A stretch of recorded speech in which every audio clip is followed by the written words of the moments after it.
Now that your secret is out in the open, what's to stop this town from rising up against you?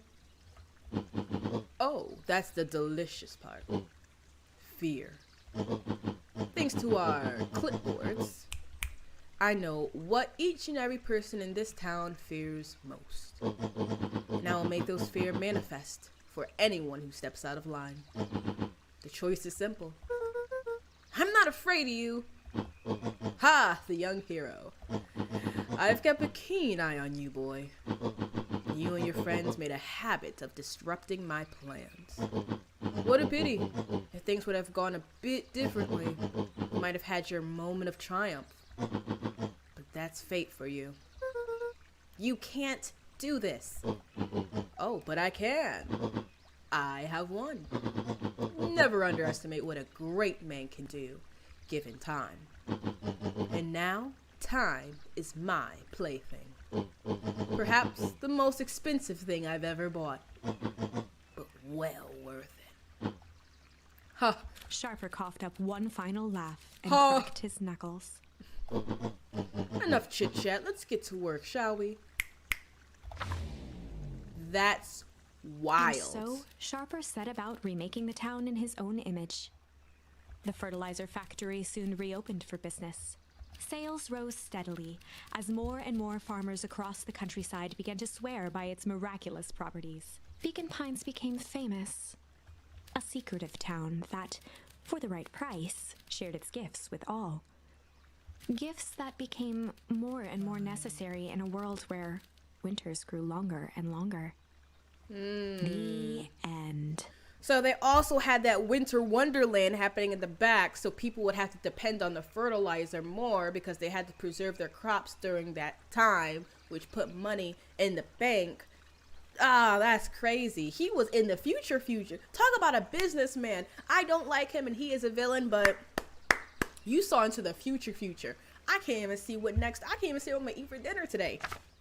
This is wrong, but things are... You can feel it, right?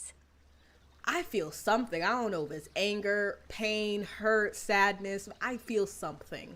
We can't let Sharper win. He might just be the key to this whole thing. I get... What we gonna do, sweetheart? Let's see.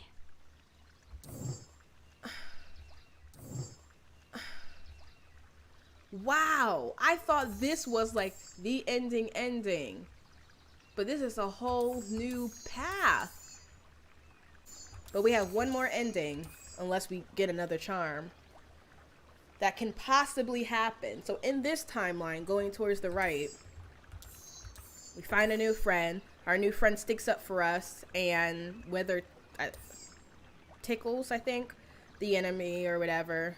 We're looking for my best friend Rolo. He went missing after a night we went to that creepy factory, and someone snatched him up. We're looking for Rolo. We confront Nuncreed as we're walking back searching for him. And he relates to us, but instead of pressing shame, there was a malice behind those eyes. Oh man, y'all. I'm everywhere. This storyline has my mind going back and forth and back and forth. Oh, all right. Back to another chapter. There was a malice lurking behind those eyes, like a trap ready to spring. Mr. Nuncreed, you're a traitor. You're a traitor. Luca felt the weight of Nuncreed's hand on his shoulder. Something wasn't right. He didn't know why, but something was telling Luca to get out of there. Go, Luca, run! Luca, you better move your little legs. I just want this to be all over. Of course, I am sure it will be all worked out soon enough. I should get going. I told Roxy I'll check for Rolo at the treehouse. Luca twisted free of Nuncreed's grasp. Ooh! Of course. Ooh! Luca, you know your dad and I were good friends back in the day. You can come to me with anything. Anything at all. You're a liar! Liar!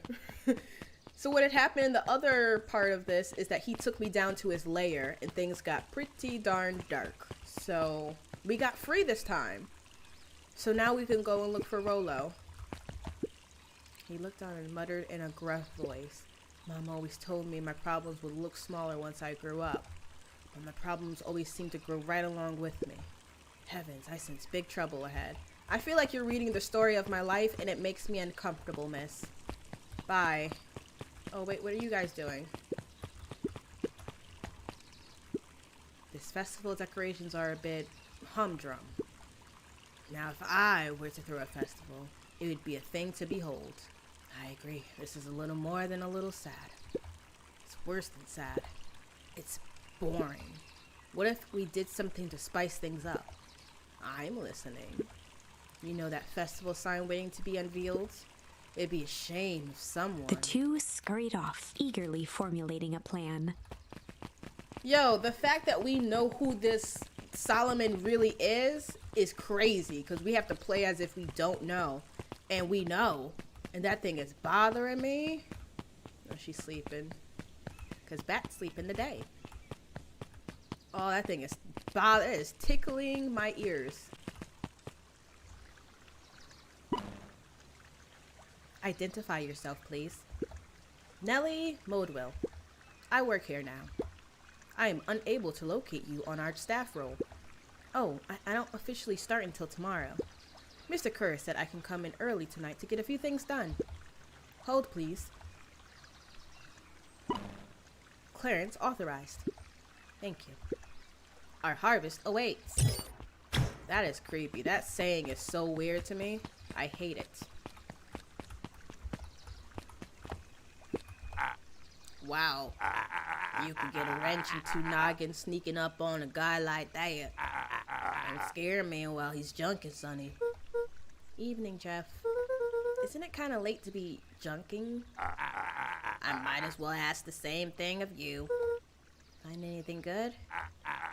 Bah, ever since Perennial Harvest moved in, even the junk is trash. You can learn a lot about a person by looking at what they throw away. But this bunch is all shredded paper and coffee cups. I better get going. Shredded paper because they're up to evil. I did see nothing if you didn't see nothing. See what? Exactly. Jeff, I'm confused by you. Could I look at the trash too? Am I allowed to? Fine. Yeah, coffee got me wild a bit, you know? Just like my mind is everywhere. It's like I want to say 800 words right now at once. But we know that's not how you can't do that. Actually, before we go to find Rolo, we have this memory with our father that we can fish things up. And I want to see if we got any more baits. This is what we got from the lake. Talking to him. Go pick out your bait from the tackle box, buckaroo. Yo, the fact that she is my mother is crazy to me. Did we get anything new? Oh, just this. Luca tied a bent nail onto the line. If all you have is a hammer... I guess. Not sure what kind of fish is desiring to nibble on a nail, but...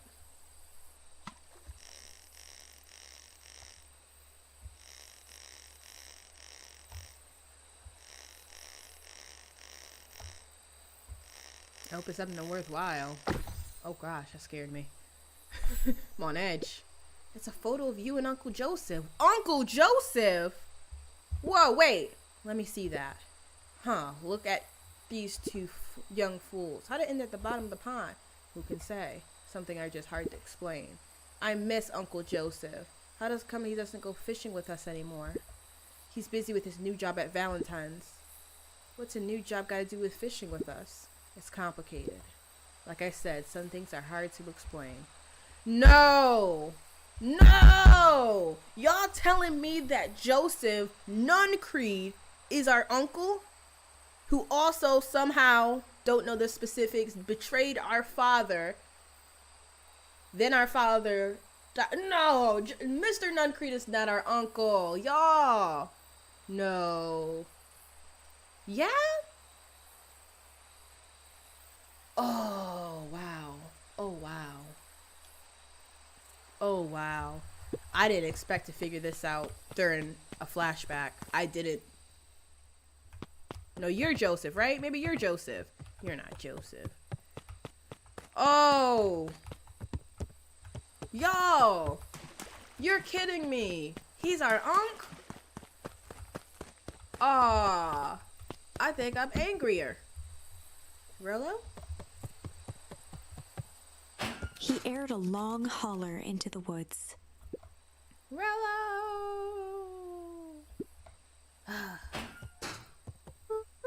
Rolo, wherever you are, hope you're okay. Luca felt his eyes getting heavy and plopped into the beanbag. He conceded to its lumpy embrace.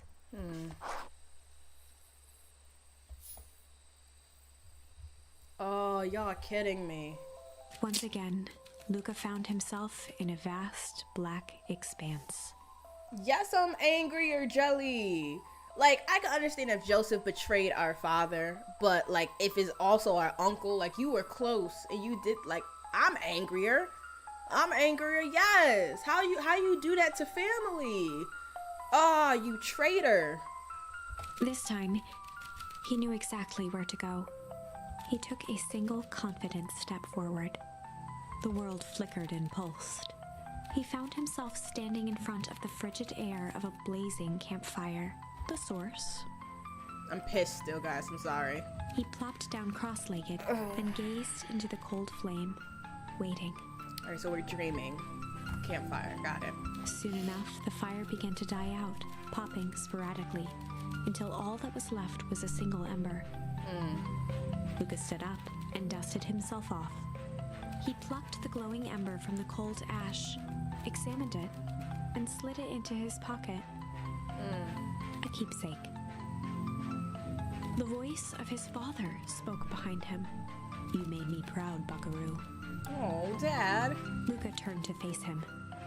"Dad, what is this place?" A warm grin grew across his father's face.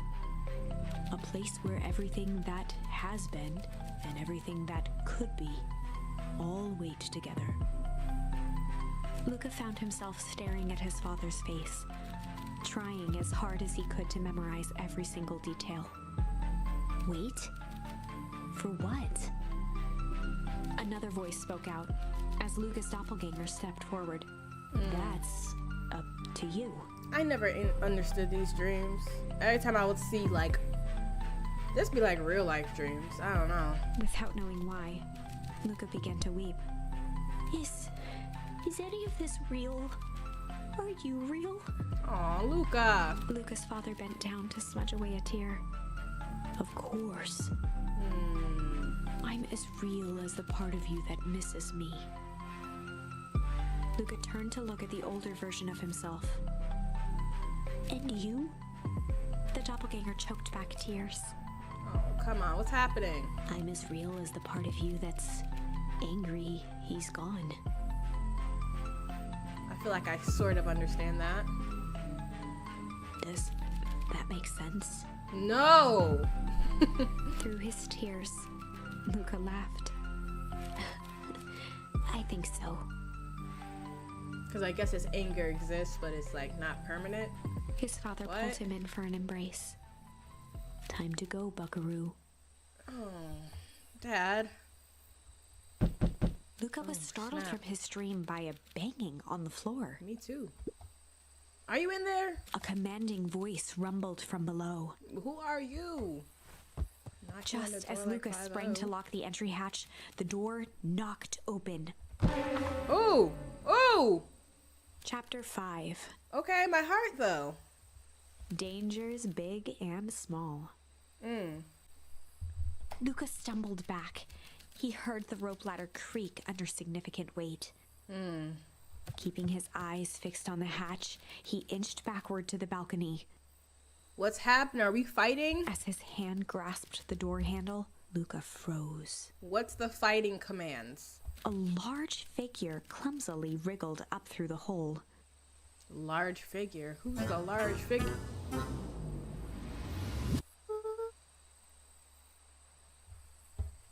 Huh? Why is Rolo 6 feet now? He's my best friend, the same age as me. How is he coming to the... How is he 6 feet? Stop right there. Or I'll... Sheesh, I know it's dark and all, but I figured you recognize me. Who are you? The large figure cocked its head inquisitively. Huh? Don't walk up to me like that. Stop now or I'll clobber you with a baseball bat. Whoa, whoa, whoa. Take it easy. Luca, you need to get your eyes checked. It's me, Rolo. So you just... Did they give you some of that medicine and you just grew to be 16 years old? Nice try, but I know you aren't Rolo. You're like one of his random uncles or something. Where is he? Uncle? Luca, quit messing around. It's me. If it's really you, prove it. Flaming chicken coop, Luca. Luca's jaw dropped. Oh, snap, it really is him. He peered more closely at the man standing in front of him. That is a grown man. Something about him was undeniably Rolo. You can tell by his expressions and everything, too. Only bigger, older, changed. How? What happened to you? When I was running away, I ran into more people in those yellow suits. They grabbed me and dragged me away. Where did they take you? I don't know. I threw a bag over my head. It was cold. It smelled like a swimming pool. I think it was an underground lab or something. They made my hands all big. Look. Rolo proudly presented his hands to Luca. Pretty sweet, right? I mean, it wouldn't be my first pick for a superpower. But beggars can't be choosers. Rolo, it wasn't just your hands. My feet, too. Dang, Pa just made me new shoes. Wait, Luca, why are you so small? Luca moved to the side and pointed Rolo to his reflection in the balcony window. What the? His hands shot up to his face. Holy Toledo! Rolo, what did they do to you? They made me drink some sort of green crud. Yep. Ew. Actually, it wasn't too bad. Kind of tastes like licorice. Because that's that's Solomon's favorite candy. I passed out and woke up like this. And then I sort of smashed open my cage and escaped. Whoa, you smashed open a cage? Kinda. At least I think I did. It's all a bit of blur. They had you in a cage? Who are these people? I don't know who did this to you, but we're gonna fix this. Fix it? This is awesome! Well, I'm glad you're safe now. Luca, you don't need to worry about me. Sure, I got snatched, but look at it this way. I got snatched. I know where snatched people go. We can finally have a lead on what happened to your family. Maybe you're right, but this all seems dangerous. It's completely dangerous. Danger, ha! Rolo shadowboxed a few jabs. I'll take them all on. Whoa! People are just coming out of the woodwork. Hey fellas, what's up? With a yelp, Rolo dove behind Luca. Ah! Take cover! Okay, maybe you're not much a fighter, huh, Rolo? Did I come at a bad time? Who the heck are you? This is Beck. Sorry, something truly bizarre just happened and I need help. I don't know where else to go. So you're just hanging here with your large adult friend? No, this is my buddy Rolo. Right? Thank you, Beck. Someone give me a realistic answer. This is your missing friend? One and the same. He seems a little old. I'll have you know this is a recent development. What the heck does that mean? Oh, I'm sorry. You're the one who showed up out of nowhere. So we'll be asking the questions here. That's fair. How did you find us? Your silly little treehouse? I think you mean our silly little mission control. I had to break it to you, but the secret path isn't so secret. And I can hear your racket from a mile away. See, Luca, this is why we need to improve security around here. Not now, Rolo. Beck, you said something bizarre happened? Yeah, but... She shot a nervous glance at Rolo. Anything you can say around me, you can say around Rolo. This has been a weird day all around, hasn't it? Yep. Beck's eyes narrowed. I'm still trying to catch up to this myself. My brain is still moving everywhere. Okay, so it all started when I made it back home. My first order of business was to try and salvage my hair. Oh yeah, because you got gray hair. So I dyed it with some stuff from the chemistry set my mom gave me. Yeah, we kicked. She accidentally got ooze in her hair and turned her hair gray. Just need to play it cool. And hope no one notices. Notices what? Oh, nothing. I was just... Come over here and let me have a look. Oh, honey, what in the world did you do to your hair? I just kind of felt like a change. This is gonna take forever to grow out. You were the one who told me that change was a good thing, right? I was talking about your mother's new job. I was talking about this movie. I guess I just took your lesson to heart. Ilona tried to put on a smile. Before I forget, I came up here to tell you that Nelly has to go into work. Tonight? Her and Mr. Kerr decided it would be good for her if she were to get some things done by tomorrow. That Kerr guy seems like a grade A creep. Beck. He is! Him and his weird cult of personality. You are not going to ruin this job for Nelly. It means too much to her. Oh, I know exactly how much it means to her. It means enough to exile her daughter to this podunk town. This place sucks. Jeez, Beck. I thought we made the place better because we're awesome, but apparently you don't care, so there's that. The people are weird. You just don't know them yet. It's always cold. We're in the mountains, you'll get used to it. I can't even pick up a single decent station on the radio. It's all banjo music and farm reports. You know, I grew up on a town that's not different from this one. Is that why you're better at talking to plants than people? Oh. Alright, Beck, you talking a little reckless. You gotta relax. Okay. So here's what we're gonna do. First of all, you're grounded. What? In the morning, I'll have Nelly come and see what we can do about fixing your hair. You need to look presentable for the festival. But not in other people. She sighed, and after a moment, looked down at Beck sympathetically. I know moving is hard, honey. That doesn't mean you have to make yourself miserable all the time. Other people seem to have that covered for me. Oh, and if you decide to rebel by dyeing your hair more... She flashed a sly grin and tousled Beck's hair. I'll just shave it off for you. Think of how rebellious you'll look then. Very funny. Thank you. Good night, sweetie. Good night, Mom. Aw, such a cute little story. Wait. First of all, this town does not suck. Second, you need help because you got grounded. No. I'm sorry you got into trouble. It's my fault your hair got screwed up in the first place. Don't worry about it. I actually kind of like this look. Great. Can we get back to the story now? The next part is the important bit. I had this radio I upgraded with my mom and I was too angry to sleep. So I tried to dial in something worth listening to.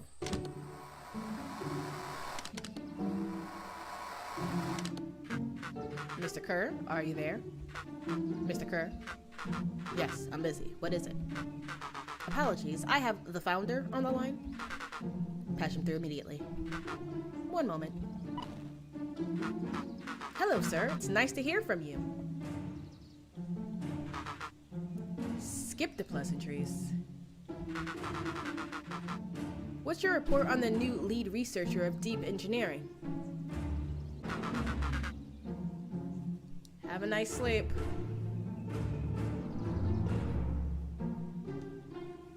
Nelly Madwell seems to be integrating nicely. At this very moment, she's working to help us meet our deadline. She offered to work overtime before I even had the chance to suggest it. Excellent. And you have faith that she's capable of finishing the work left by her predecessor? Her work must be complete before the festival. I'll make sure she stays day and night until it's accomplished. Good.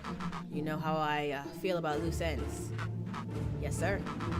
Once she's finished the work, we need to make a determination regarding her long-term prospects in the company. Immediately, sir. I usually have more time to fully bring people into the fold. We are on the end game, Bill. After your failures with Dr. Prescott, was that my dad? Was that my dad's name, Prescott? No, right? No. I can't afford to take any risks.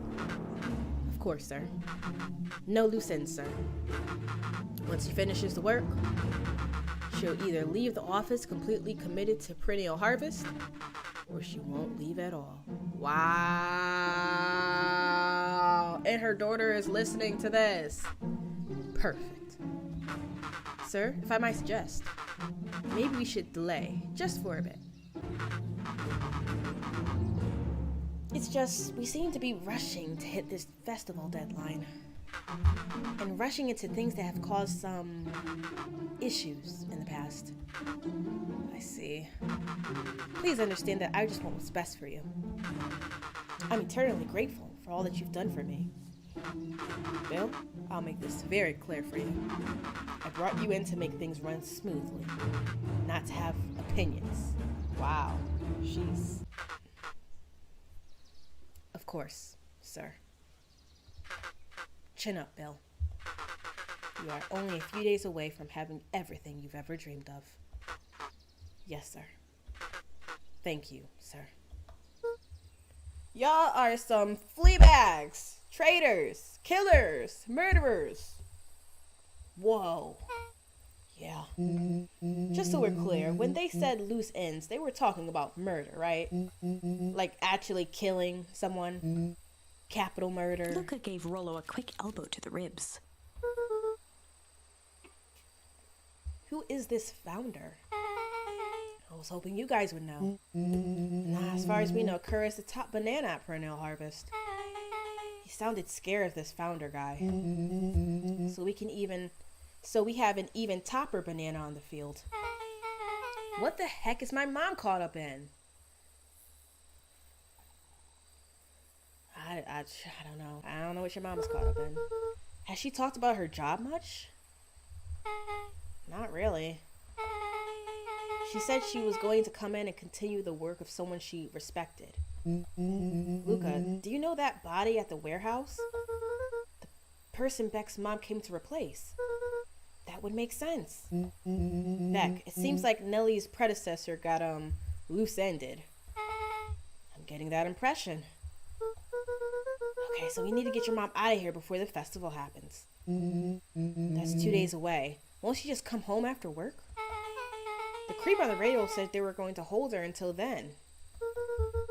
So if she's not coming out, we gotta go in and get her.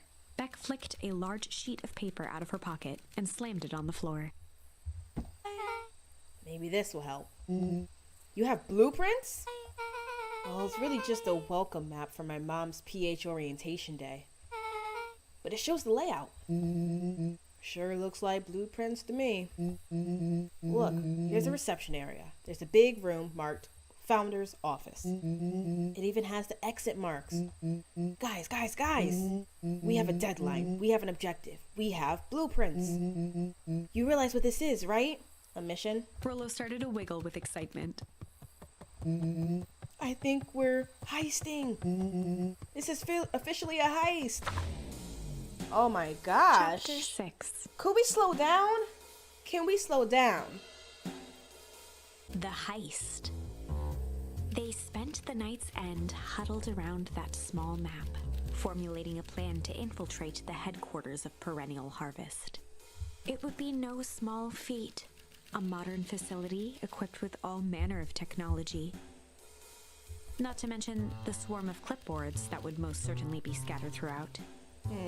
By the time the sun began to peek through the car window used as a makeshift balcony door, all were in agreement. This could just work. Could it? The final day before the festival would be used to prepare. They'd need to pool every resource at their disposal, pull every favor with a thread. Even enlist some unsavory characters around town with important tasks only they were suited for. Ooh. Luckily, there was enough ill will and mistrust toward Perennial Harvest that alliances could be found at a bargain. Luca, Beck, and Rolo rubbed their eyes as they exited the treehouse. They hadn't slept at all that night. There was no time. The festival was to begin in one day, and they each had their assignments. Wow. Kids are about to save the day. Alright, quick recap. Rolo, you're gonna talk to Roxy. Cordially. Without her and Fitz, this whole thing could go bust. Me, Cordial is my middle name. And how do you plan to explain your new... He waved vaguely at Rolo's sizable figure. Circumstance. Blah, she'll be so happy I'm alive, she won't even notice. Beck snorted an involuntary giggle. And Beck, you're sure Alona won't just shoot this whole thing down when she hears it? She'll listen. Once she understands the danger Nelly is in, the danger we're all in, the plan will make sense. Okay. That leaves me with Jeff and then Iggy. How are you gonna persuade them? I'll think of something. They each looked at each other with sleepy confidence and nodded. Okay, pianos. Well, God's bed.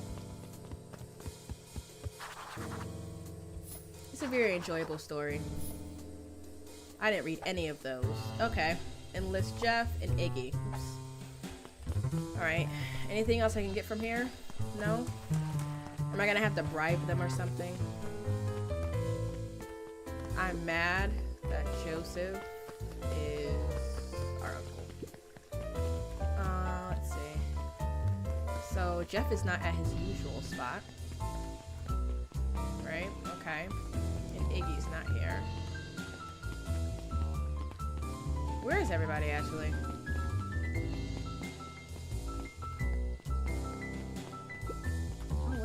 I can wake her up.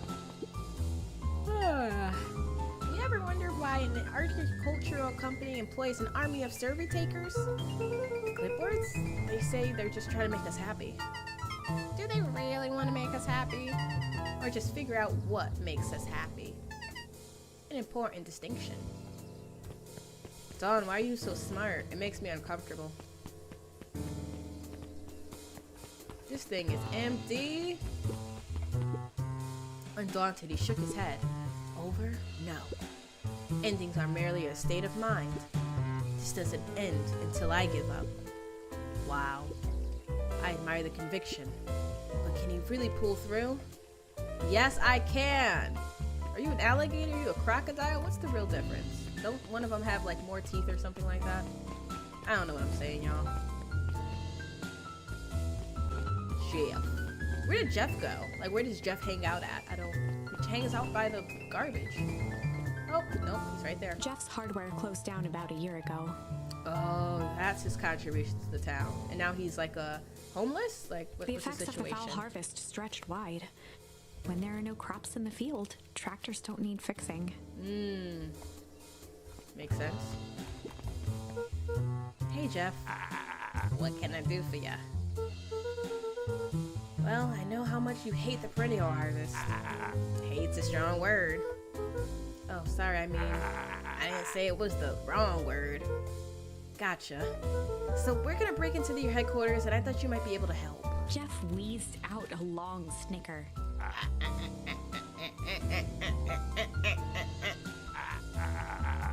You see, I knew you kids were alright. Great, so you'll help? The joy in Jeff's face drained instantly. not a chance. But give me one good reason I should risk my hiding aids and abetting you rascals. Looking into the sullen eyes of his would-be accomplice, Luca blurted out the first word that came to mind. Oh, snap. Oh, wow. We have a lot of charms for this.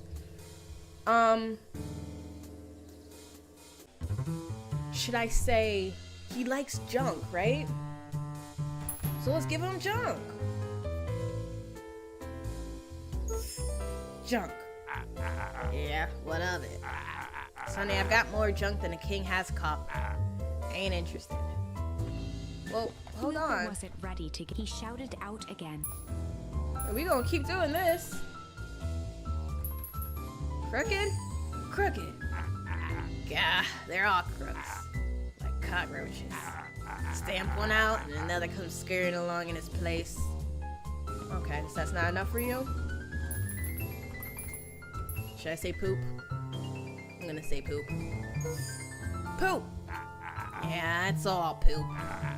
I still ain't helping. Ain't that some poop? Come on, Jeff. We gotta fight back. Fight! I've done enough fighting for one lifetime, and more than my share to losing. Time's come to hand up the gloves. Come on, Jeff, darn it. Hide. Hide. Jeff's brow perked up. What did you say? Go ahead and hide then. Sensing some traction, Luca carried on with vigor. Oh, he's provoking him. We're provoking him. Let a bunch of kids do what needs to be done. We're not afraid. Jeff's scowl faded with a sigh. Say what you will about old Jeff, and they all do. But you'll never hear him say I hid from nothing. One good stomp of the foot was all Jeff needed to drive his point home. What is it you kids needed? Wow. Some sort of disguise. I've got just the thing.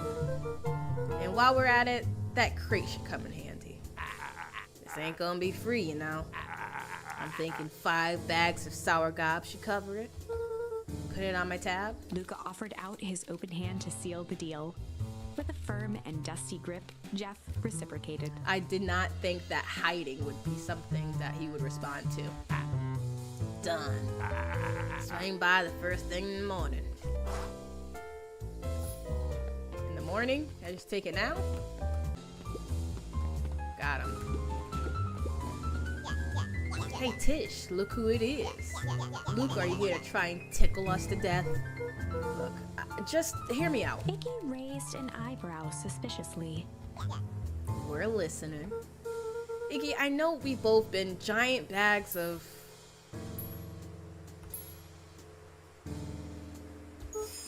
poop to each other. Iggy gave a reluctant shrug.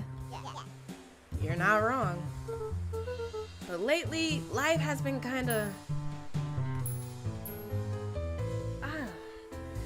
This is the hardest task I've been having to do, is to make conversation with charms.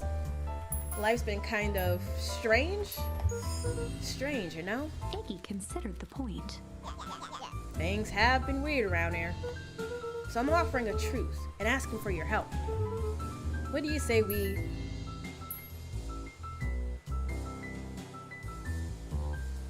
What? We pull? Break?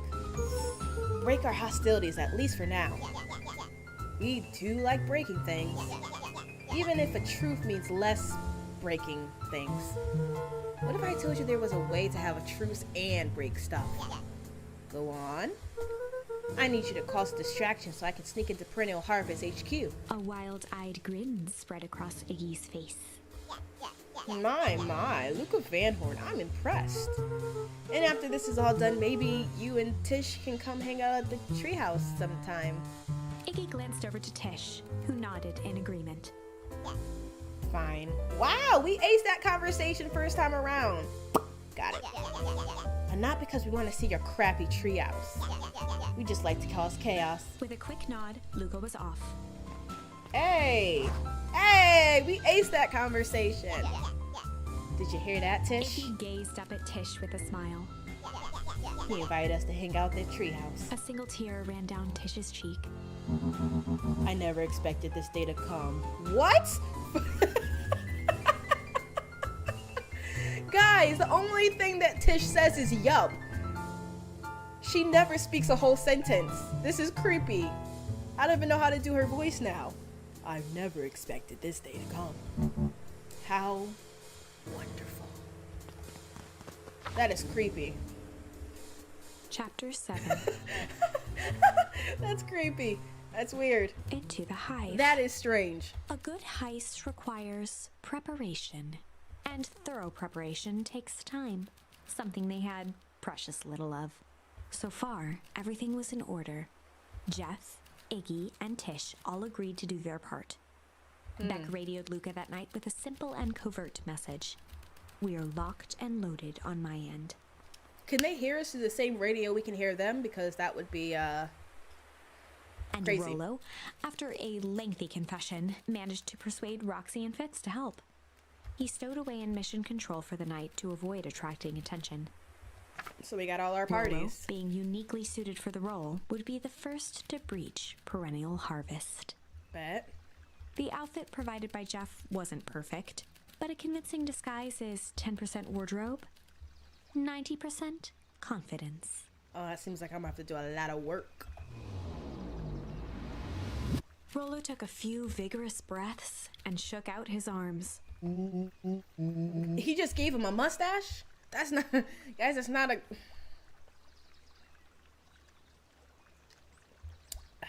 That's not a disguise. Just stay calm, Rolo. You can do this.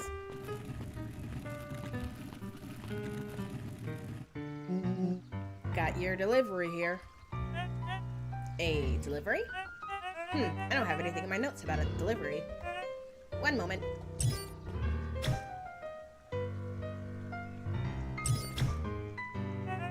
I'm so sorry, but there is no delivery scheduled for this morning. Right? He had to think quick. That's because this goes directly to the founder. He asked that it be kept secret. Rolo sighed, adjusting his tool belt. You know how the founder could be. Look at that smile. That uncomfortable smile. I suppose we can leave this one off the records. Our harvest awaits, and such. With a stroke of his mustache, Rolo proceeded into the perennial harvest headquarters. Our harvest awaits. Package here for the founder. Oh, I didn't hear anything about. Yeah, this is a need-to-know kind of thing. I'll just check. He stammered and flipped through the pages of his clipboard. This goes directly to the founder. I don't have time to fill you in. Oh, I see. If you could just complete this form. Rolo interrupted with urgency in his voice.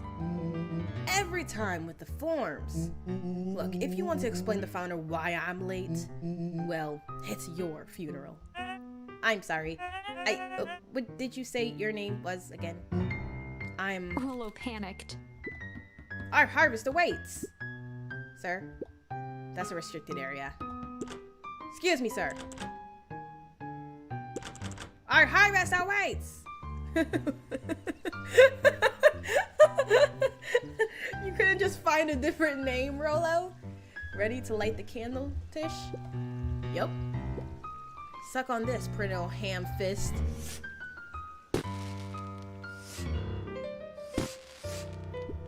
What was that? The distraction was enough for Rolo to regain his confidence.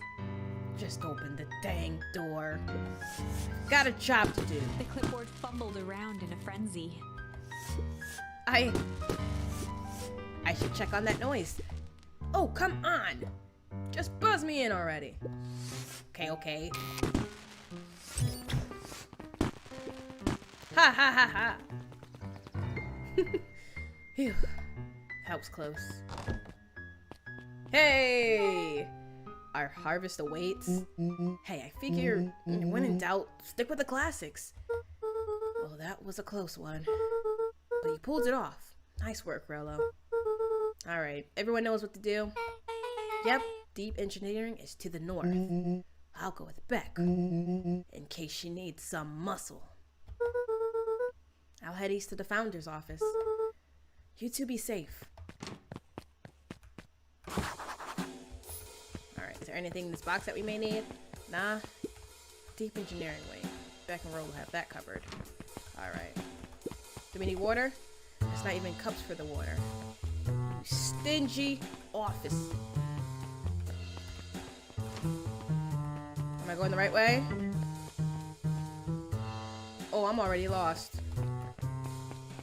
You can do it. A hallway to nowhere. What's going on here? Is this some sort of mind game? Maybe.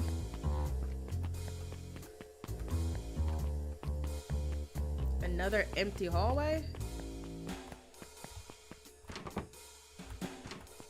Huh?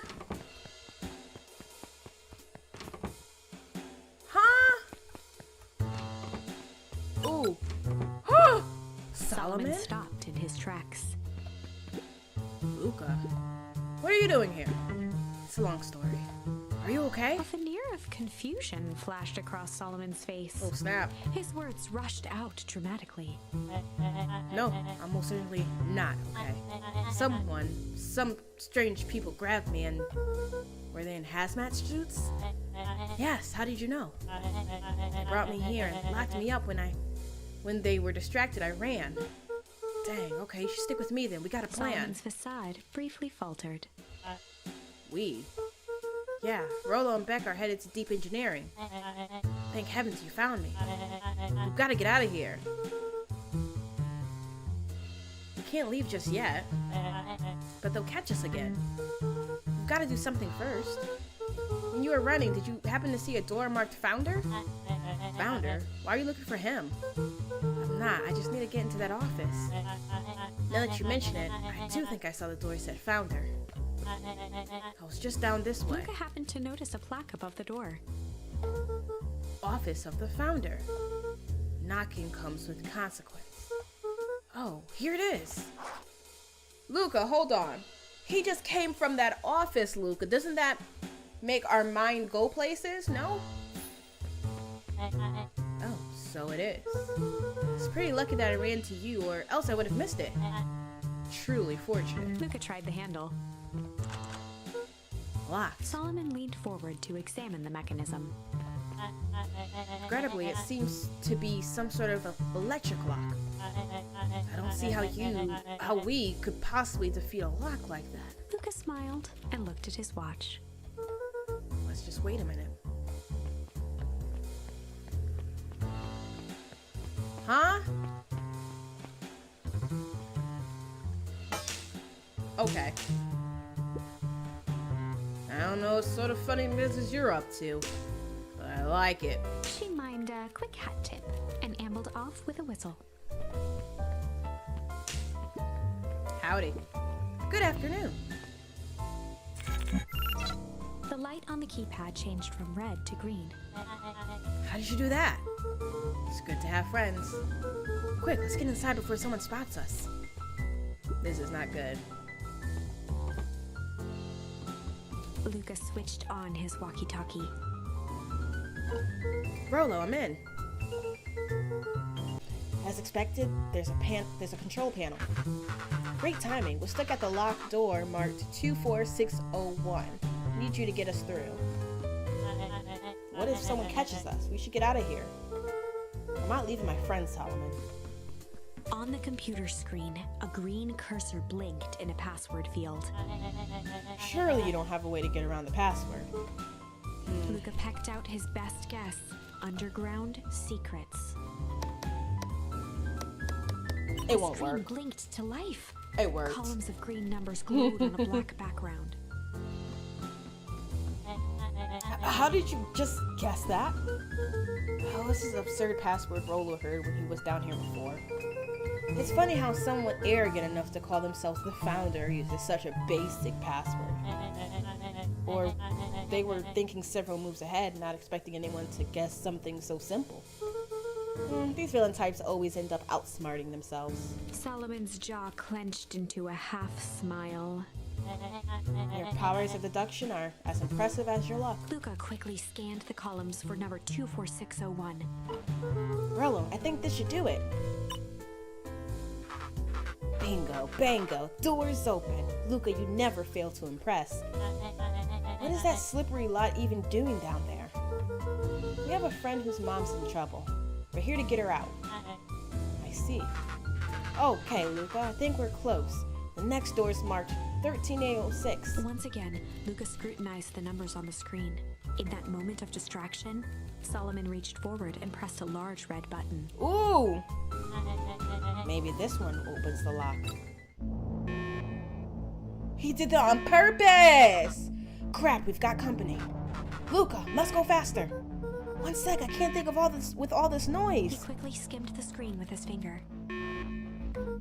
Here it is, 13806. Go, go, go! Curse these fumbling hands. My apologies, Luca. Don't beat yourself up. I know you were just trying to help.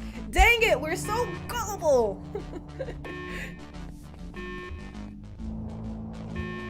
Oh, they moving fast. Oh man, no water cups. Rolo!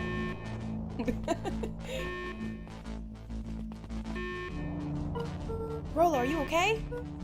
Rolo, come in! Mr. Kerr approached with a sneer and spoke into his walkie-talkie. You can turn off the alarms. They're trapped. With self-satisfaction, he called into the hallway. That, my dears, is a dead end. Nowhere to run. Rolo, where are you? Are you okay? Yeah, I think we lost him. Making our way back to Nelly's office.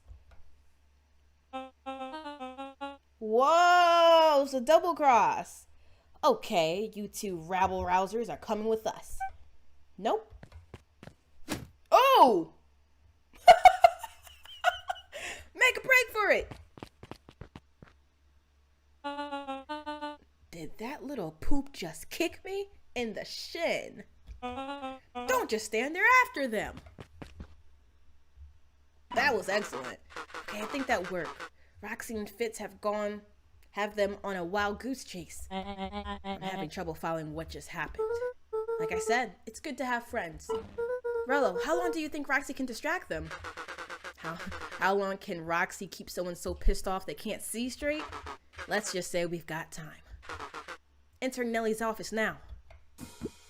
Mom! Oh, honey, what did you do to your hair? I thought you'd be happy. I finally used the Young Chemist Lab Kit. You sure have a knack for making me incredibly proud in the most frustrating ways. We need to get you out of here. We? Who is your adult friend? Oh, I'm not an adult. You've ever heard of a growth spurt? I had more of a growth spew. No, that's not possible. Nelly leaned over to examine his teeth. Substantial banding on the enamel of molars, consistent with the Tempest liquium exposure. Is that what you call the gunk you forced me to drink? You drank it? Oh no. Oh no. They told me it was only being tested on plants. Oh, Bex, sweetie, I promise I didn't know. Mom, what the heck is going on at this place? I was brought here to work on the discovery of a lifetime. A novel chemical compound was discovered under Beacon Pines in a wellspring they called the Source. They named it Tempest liquium. It pulls energy from its surroundings in order to fundamentally alter matter's relationship to time. It was the secret to Valentine's fertilizer. They harvested the source, infusing small amounts of the Tempest leucomine into the product. It worked wonders, drastically accelerating plant growth. Crops would be ready to harvest in a fraction of the time. But it led to complications. The foul harvest. Perennial harvest came to clean up the mess, to succeed where Valentine failed. But Tempest leucomine is rebellious. You can think of it as a manifestation of change itself. It's volatile by nature. So the more you try to force it to do a specific thing, the more it resists. Yes, I can relate to that. My role was to finish the work of my predecessor, Dr. Prescott, harnessing Tempest liquamine to reliably manipulate an organism's age. Just imagine how many people we could feed. Mr. Kerr was very insistent that we achieve a successful result before today's festival. But you didn't, right? Nelly sighed. You know how much I love a good puzzle. I poured myself into this problem. It wasn't long before I discovered the oddities in Dr. Prescott's notes. Oddities? They contain obvious mistakes that someone of his reputation would never make. So I fixed them, and now I get to replace my entire wardrobe. I am truly sorry. These clothes were all hand-me-downs anyway. It sounded like Dr. Prescott figured it out, got cold feet, and intentionally sabotaged his own work. I had considered that possibility. I sent a letter asking him to clarify his thinking. Mom, Dr. Prescott is dead. Kerr had him killed. What? I overheard them talking about it on the radio. And that's why we gotta get you out of here. Like now. Wait, the vial. I finally solved the chemical equation allowing direct control of aging.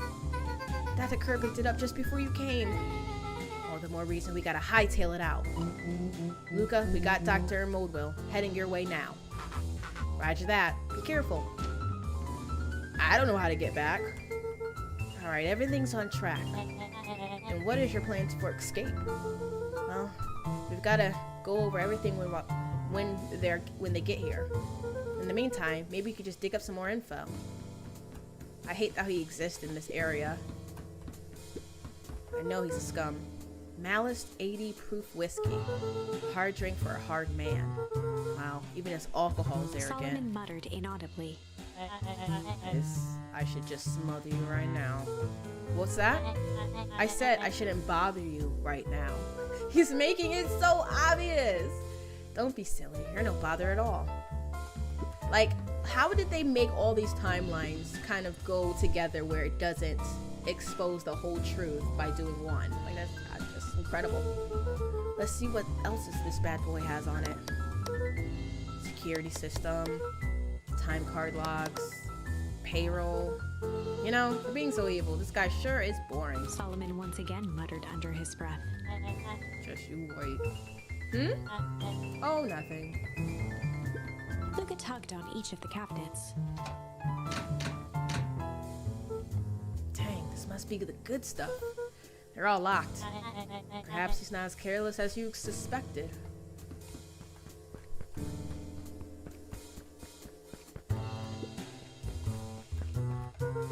It looks like the founder was helping Kerr plan the festival. Why would such a secretive leader be obsessed with a party? Only time will tell. Luca held his hand up to the ashtray. Still warm. He must have been here recently. Smell his breath. You should be able to smell the cigarettes on his breath. Get him. Is that all we can examine? I'm really trying to examine this coat rack for some reason. I'm really sorry you got dragged into this mess, Solomon. You needn't worry about me. Well, I feel bad either way. We're gonna get you out of this, I promise. With a subtle, quivering lip, a smile crawled across Solomon's face. They heard the trampling of frantic footsteps from the hallway. Lock it, lock it, lock it! Locked. That was close. When we left Nelly's office, it was swarming with clipboards. We've barely got away. Did they follow you? Yes. Rolo, before we start tossing blame around, it is possible someone ordered a pizza. We'd love to hear your thoughts. Definitely not pizza. What now? Don't look at me. I'm officially retiring from the heisting business. We are so sorry for the inconvenience. We just have a few quick questions. Just let me think. Can someone watch the door? Of course. Don't send him! Everyone else huddle up. Oops! I think this little caper has gone long enough. Solomon, no! Hush now, child. The adults are speaking. Dr. Modeville, a brief reintroduction is in order. We've never met in person, but we have corresponded. You see, it was I who hired you. Solomon, the pathetic orphan child, the powerful and enigmatic founder. Sharper, the fallen who created this town. Perennial harvest, Valentine fertilizer, all connected by a single thread. Yours truly. But that's... Her eyes searched the floor in thought. Solomon watched eagerly, waiting for the flicker of epiphany. With a sickened look, she peered into his soul. Yes, now you've got it. Tempest, Liquimine, you discovered how to reverse the process. Solomon clapped with genuine delight. The slow single clap? Yep, saw that. Very good, Dr. Modewell. Very good. Such huge words for a little fella that is actually a big fella, though the discovery wasn't intentional. Solomon glanced down, examining his youthful form. And the effects went a little too far for my taste. That's why you needed me to finish Dr. Prescott's work, which you did admirably. Dr. Kerr, Mr. Kerr, the vial, please. Kerr presented it with a theatrical twirl of the hand. May I present to you the eighth wonder Before of the... he could finish, Rolo snatched the vial from Kerr's hand. Yes! Yes! Wow, this sounds pretty valuable. Be careful, you fool. You have no idea what you're holding, what you have in your hand. Actually, we do.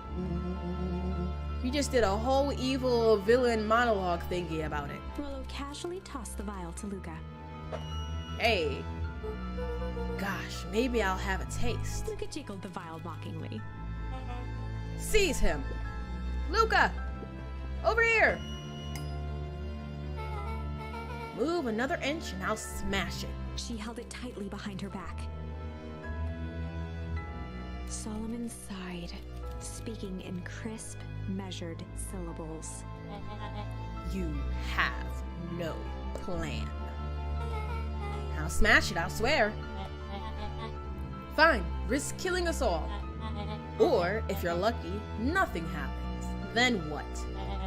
We capture you and grant you much less leniency. He pursed his lips with feigned sincerity. But I give you my word, if you hand it over now, none of you will be harmed. I don't believe you. A deep uncertainty washed over I don't believe Beck. that. You're a smart girl, Beck. But there's no shame in being outwitted by someone smarter than you. We both know there is only one way this ends. She looked to Nelly shakily. With a dispirited nod, Nelly sighed in defeat. Beck slowly approached Solomon. No! That's a good girl. Beck, don't do it! We can't trust that jerk. I'm sorry. He's right. With apprehension, Beck conceded. No! Solomon pocketed the vial and brushed off his shoulder with a sharp flick. Mr. Kerr, you've allowed yourself to be humiliated by a group of children. Report to my office tomorrow for a performance review. The blood drained from Kerr's face. Of course, sir. But first, you have a speech to make.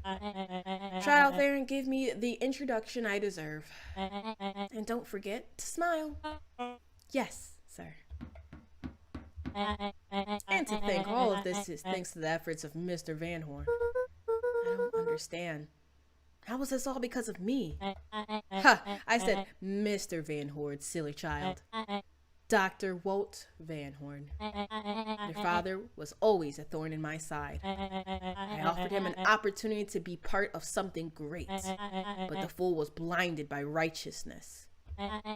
He broke into my laboratory and attempted to sabotage my work. Solomon shook his head with gratification. But the universe has a funny way of correcting course. By meddling with a force he didn't understand, Walt showed me its true potential. As fate would have it, Luca, your father's dying act was to grant me eternal life. A muffled applause resonated faintly through the walls. Well, that's my cue. Oh, wow, he's giving the speech now. After the festivities and my subsequent ascension, I will return to deal with you all. Until then, I suggest you use this time to reflect on your magnitude of your failure.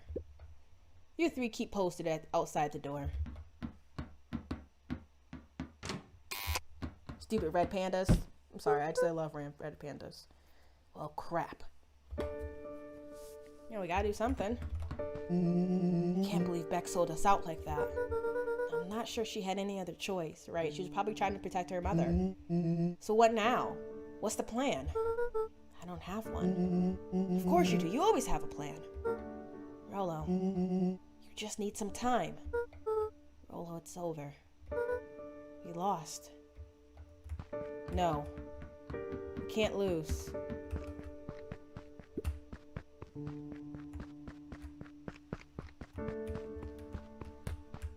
Did we truly? Hey, I'm sorry, Luca. I did what I had to do. I know. It's just, we were so close. I've got a feeling eventually Solomon will get what's coming to him. Time wounds all heals. What? Well, time seems like less of an issue for him now. Luca, there's something you should know. After Mr. Kern locked me in that office, I had nothing but time and curiosity. I poked around a bit, hoping to find a means of escape, but I found something else. A note, hidden in a false drawer. What sort of note? Dr. Prescott must have sensed his time at Perennial Harvest was growing short. So he left behind a letter, with the hope it would be found by his successor. It was a confession of sorts. He left it for me, but its contents. Luca, I think they were meant for you. Why? What did it say? It was about the incident with your mother. Dr. Prescott found her in his lab with a stolen key card. There was an incident, an accident. She had been exposed to extreme amounts of Tempest liquamine. The color dropped from Luca's face. Oh no. Is she? She survived. Whoa! Where is she? Oh wait, I kind of know. Dr. Prescott decided to help her recover. He no longer trusted Perennial Harvest, so he kept her whereabouts a secret. Over time, your mother led him to reconsider the purpose of scientific discovery. Science is often at the vanguard of change, but that doesn't mean it's always right. He realized that no one should have control over something as powerful as time itself. I now believe that's why he began to intentionally sabotage his own work. And it cost him his life. That's a reasonable conclusion. Luca was overwhelmed with emotion. But if she's alive, where has she been? Where is she now? Oh. A sudden explosion sounded from the hull. I know what that means. Chapter 8. Comeuppance. Maybe I don't. What is that word? Ears still ringing, Gran picked herself up off the ground. Through the dust and smoke, she looked over to see Mrs. Fratelli helping Hiram Tolliver to his feet. She'd had to beg, borrow, and steal to acquire those explosives. Oh. How many nights had she spent visualizing how she'd use them to make things right? What's happening? And now, her one shot at destroying the source, that damned hole that swallowed so much of her life, was gone. Traded for this jagged hole in a wall and a foolhardy shot at rescuing Rolo. Oh. With Fratelli and Tolliver at her side, she stepped through. It was a strange feeling. The last time she'd stalked this maze of hallways, it was in a different body. They quickly rounded a corner to find a group of clipboards guarding a door. Something worth guarding is probably something worth seeing. She leapt forward, brandishing her cane. If her last chance at vengeance for things lost was truly gone, she would just have to fight to keep what she still had. Alrighty.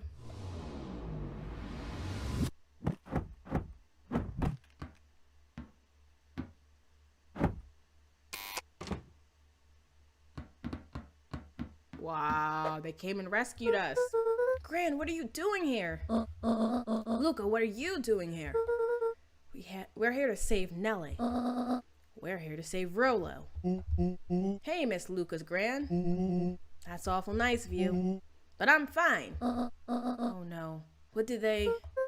Gran, there's no time to explain. We have to go now. Come on, everyone. We've got a party to crash. They made their way out from deep within Perennial Harvest, just as Solomon finished up his speech. Thankfully, we can dispense with the formalities from here on out. Solomon pulled a glass vial from his pocket.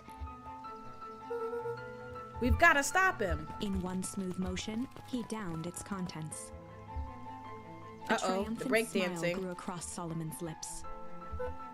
No! Well, I guess that's it. We lost. I wouldn't be so sure about that. Oh, did she switch the contents? Do a little switcheroo? With a look, Beck elbowed Luca. Remember when I had the vial behind my back?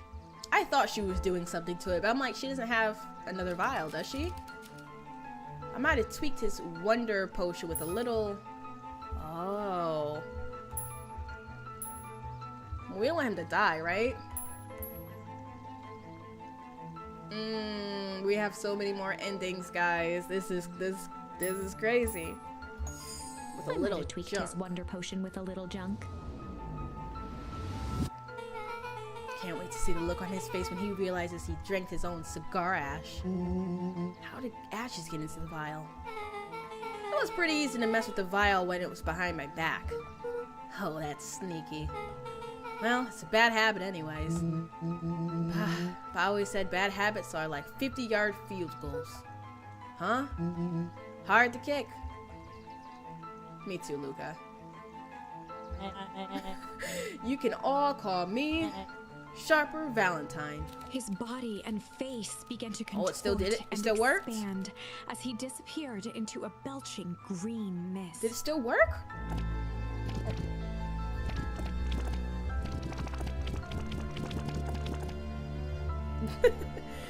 Oh, wow.